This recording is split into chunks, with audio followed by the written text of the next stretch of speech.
Big day, Rick. I've been waiting for this day for a very long time.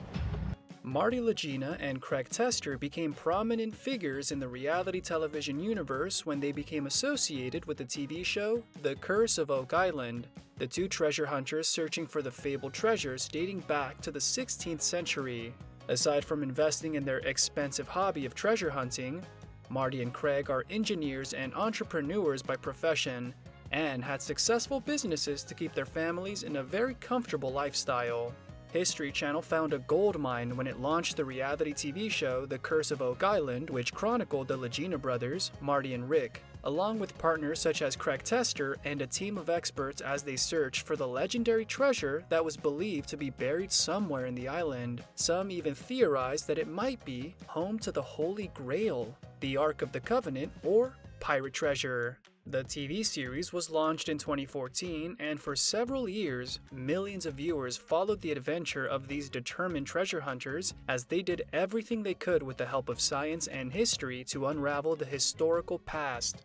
For many years, they hadn't found the treasure, but several clues and artifacts pertaining to its existence were discovered during their digging, which fueled their efforts in looking for it, despite the harsh criticism they received from cynics. There have been dozens of artifacts or objects found through digging in different areas on that island that were featured in the Curse of the Oak Island, each encouraging the treasure hunters to continue their search as most of them validated the possibility of a buried treasure. One of the things that spurred other treasure hunters over the centuries to look for treasure was the discovery of what everyone now calls the Money Pit. In 1795, a young man named Daniel McGinnis went to Oak Island and was disturbed by strange lights he claimed to have seen on the island, and he then enlisted the help of his friends to investigate. They found a depressed spot near a tree with markings surrounded by loose soil, started digging, and 2 feet down a circle of stones were found. 10 feet later, there was some sort of platform with logs arranged at regular intervals around the hole. They continued digging, and a similar platform appeared another 10 feet, but they halted their explorations as it became unstable. Over the years, various treasure hunting expeditions were made to that area. One of the most controversial objects that treasure hunters dug up was a granite slab with coded markings, discovered during the Onslow Company expedition in 1802. After digging around 90 feet, back then it was dismissed as something that was mistakenly inscribed because no one could decipher the markings. In 1860, the markings were decoded by a Nova Scotia Dalhousie University language professor who claimed that it meant 40 feet below 2 million pounds are buried. However, in the 1970s, it was decoded again, and the newer translation wasn't associated with anything about a buried treasure, just a religious warning not to forget their duty to the maker. Some even claimed that when it was discovered, no markings at all were found on the stone. In 2017, a garnet brooch was found by one of the expeditions of the Lagina crew, which was featured in the 5th episode of The Curse of Oak Island. The metal detecting expert in the group, Gary Drayton, discovered it by using a handheld gadget as he went around the northern part of the island. At first, it was identified as a ruby stone, but later on it was realized as a 500-year-old, 12-faceted rhodolite garnet, with the popular theory that Marie Antoinette's crown of jewels along with her personal jewelry was hidden on that island after she and her husband, Louis XVI, fled Paris in 1791. Some firmly believe that it was part of her stash of gems. When the two royals were captured, they didn't have the treasure with them, and there was a story back then that a trusted lady-in-waiting had hidden them somewhere. One of the most important discoveries that the Lagina crew made was finding a medieval cross that was quite similar to that associated with the Knights Templar, a Catholic military order. They were recognized as the Crusades' most skilled fighting units, and as such, became a favored charity in the whole of Christendom. They received land, money, and businesses from people who supported the fight in the Holy Land. The reason behind the importance of the discovery was the reason that the Knights Templar, along with their treasures, had reached North America, although there are no historical records suggesting such a feat. It was discovered during the 6th season of The Curse of Oak Island when treasure hunters went to Smith's Cove, and to ensure that it was a Knights Templar cross, the Lagina crew sent it to the University of New Brunswick. And through laser abrasion, it was concluded that it wasn't from North America, but couldn't specifically be identified where it came from. Due to the inconclusive results, they had it tested in the German Mining Museum, which had a distinct reputation for having a database of various deposits, as well as minerals discovered since the ancient world. A geochemist named Tobias Gowerneck conducted the test and found a match during the medieval era, which was consistent with lead deposits in southern France. To further re-examine its connection to the Knights Templar, Marty's brother Rick went to Rennes-le-Château to talk to a modern-day Knights Templar Grand Master, Toby Dobler, who said that they were aware that the members of the Knights Templar had traveled to Scotland and then to Oak Island. A variety of old, rare, and exotic coins were found on this island too. The possibility that the Knights Templar buried their treasures in Oak Island became even more exciting, not only with the Lagina crew, but also with the viewers of The Curse of Oak Island. Among the coins found in separate diggings was a Templar coin, which corroborated another story by one of the late Knights Templar researchers in New York, who claimed that there was a map associated with their group that they considered proof of the link between the Knights Templar and Oak Island.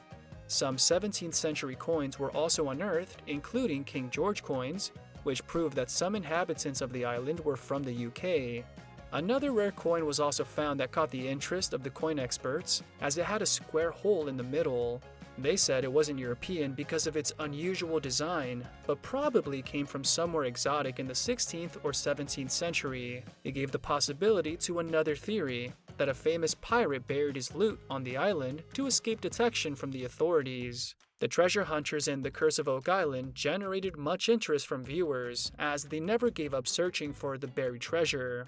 All the expensive gadgets they used, the hired experts, and expensive flights to other parts of the world led to fans asking where they got the money to invest in their treasure hunting journey.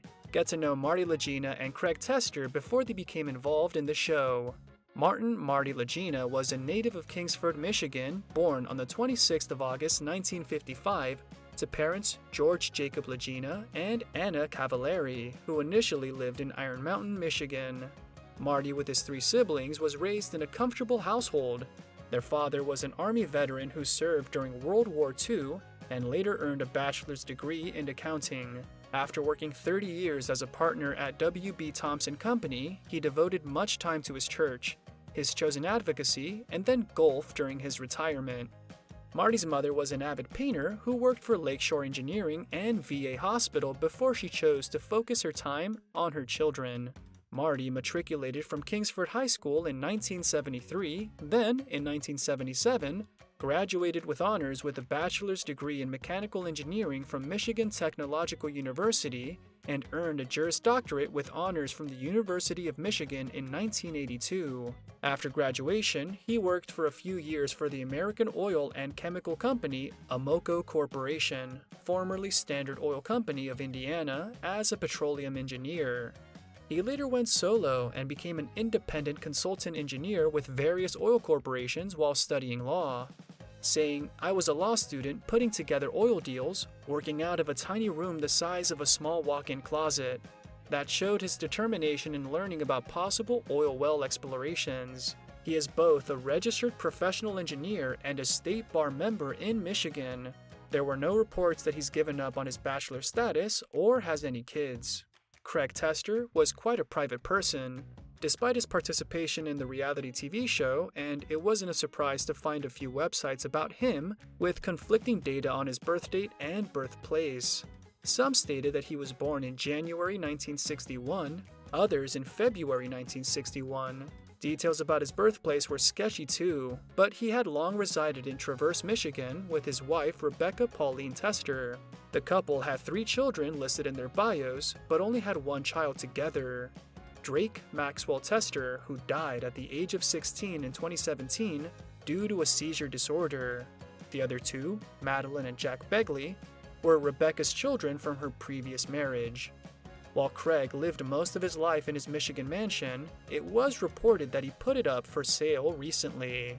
But there were no records as to where he relocated, except that in one of his wife's Facebook posts, a friend commented that the farm life looked good on her. Craig was also a mechanical engineering graduate from Michigan Technical University and an engineer by profession. One of the most surprising interests that Craig indulged in when he was still young and able was wrestling. While he never pursued this professionally after his university days, he participated in several wrestling matches and was the reason why to this day he keeps his body fit and trim. The type of discipline made oil well exploration activities easier for him. Long before Marty and Craig had any idea that they would be involved in the reality TV series The Curse of the Oak Island, aside from both earning bachelor's degrees in mechanical engineering according to History Channel's official website, Marty and Craig were also roommates in college as they shared the same dorm. Their interests and views on life were quite similar, and they became friends from the get-go.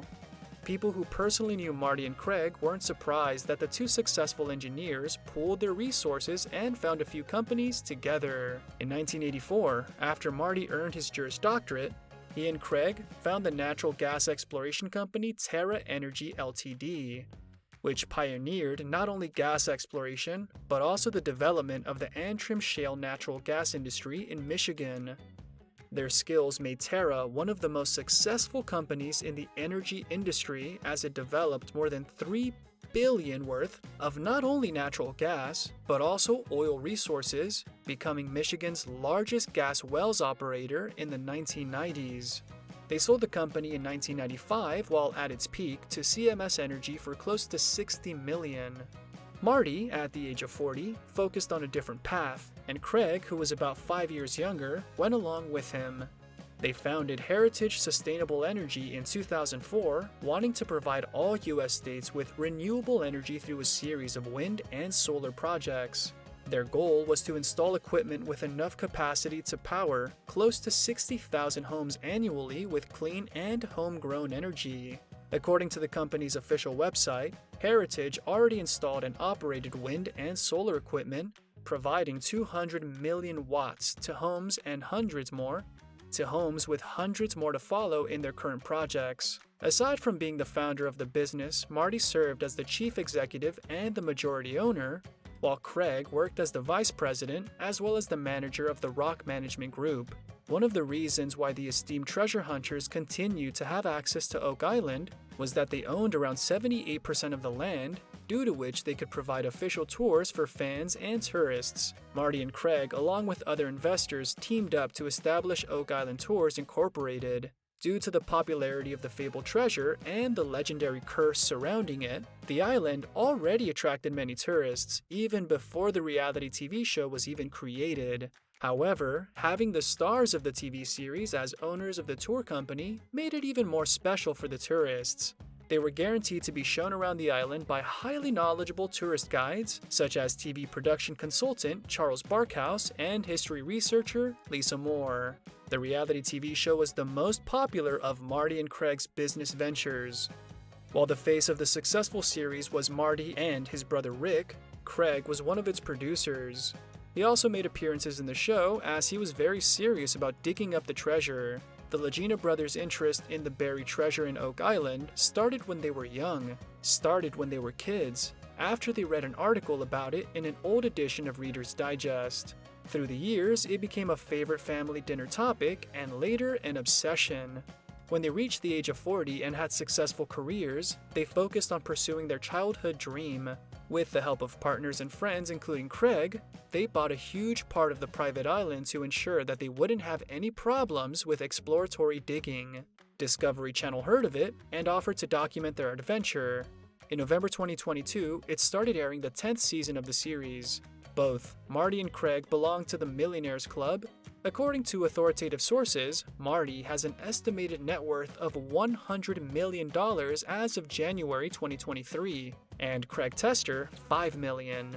Marty also invested in wine production, as he owned Mari Vineyards with 73 acres of planted grapes in Michigan. It was named Marie as a tribute to his Italian grandmother Teresa Marie. Craig's net worth could be higher, but with limited information about him, this should be taken with a grain of salt. Thank you for spending some time with us. Make sure to like and subscribe so you never miss another video. We also handpicked these videos which we recommend you watch next. You can talk to us on all social medias or ask a question in the comments below. Thank you for being with us, and we'll see you back tomorrow.